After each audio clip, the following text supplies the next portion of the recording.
आखाती देशातील युद्धजन्य परिस्थितीमुळे आता प्रत्येक व्यक्तीच्या जीवनावरती परिणाम होऊ लागलेला आहे। कोल्हापुरातल्या काही मेस आता बंद पडण्याच्या मार्गावरती आहेत, कारण गॅस सिलेंडरचा पुरवठा सध्या होताना आपल्याला दिसून येत नाही आहे। त्यामुळं आपण ही दृश्य पाहतोय कोल्हापुरातल्या एका मेसमधली आहेत आणि मेसचा आजचा हा शेवटचा दिवस आहे। कारण खरं तर आखाती देशांमध्ये जी युद्धजन्य परिस्थिती निर्माण झालेली आहे, त्यामुळे पाहिलं तर उद्याचाच दिवस फक्त गॅस पुरेल इतकाच गॅस आहे तो अवेलेबल झालेला आहे। त्यामुळं ही परिस्थिती आता ओढवल्याचं आपल्याला दिसून येतं आहे।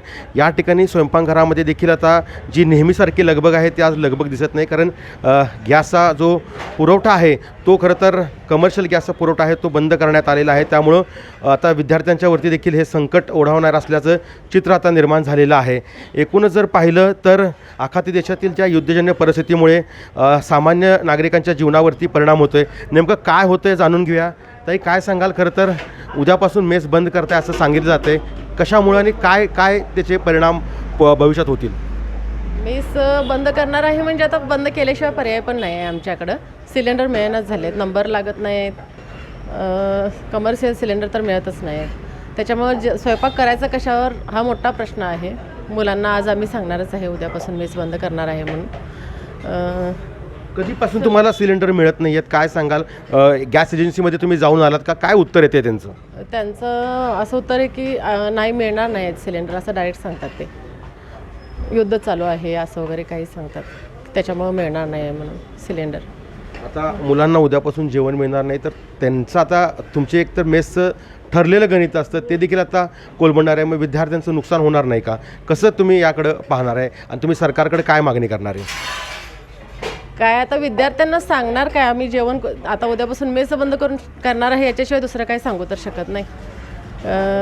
आणि आम्हाला असं म्हणजे एवढं अवघड वाटायला लागले की आता उद्यापासून करायचं काय? माझ्याकडं बाकीच्या महिला पण आहेत कामासाठी, त्यांची पण आता हे किती दिवस बंद होतं आहे काय माहीत।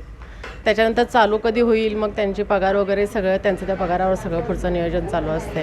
ह्याला पण त्यांना पण तसा आर्थिक फटका बसणार आहे, आम्हाला स्वतःला बसणार आहे। आणि या सगळ्यापेक्षा मुलांनी जेवायचं कुठं हा मोठा प्रश्न आहे।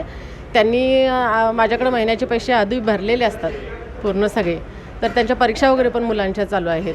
त्यांनी गावी पण जाऊ शकत नाहीत की सुट्टी घेऊन चला आता इथं जेवण मिळत नाही तर गावी जाऊन आपण जेवूया असं वगैरे पण होणार नाही आहे, कारण परीक्षा चालू आहेत। बाहेरच्या गावाहून बाहेरच्या जिल्ह्याहून आलेले लोक आहेत, इथं मुलं आहेत जेवायला, कामगार लोक पण आहेत माझ्याकडं बाहेरून येऊन इथं राहणारे।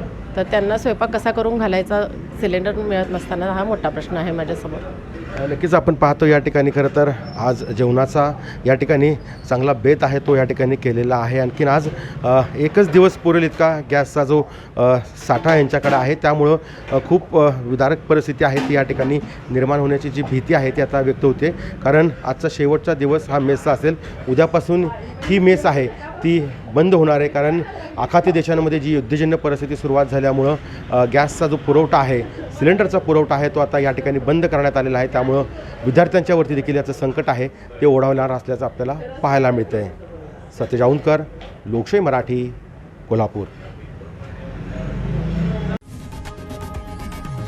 लोकशाही मराठी ऐका, पहा, जागरूक रहा।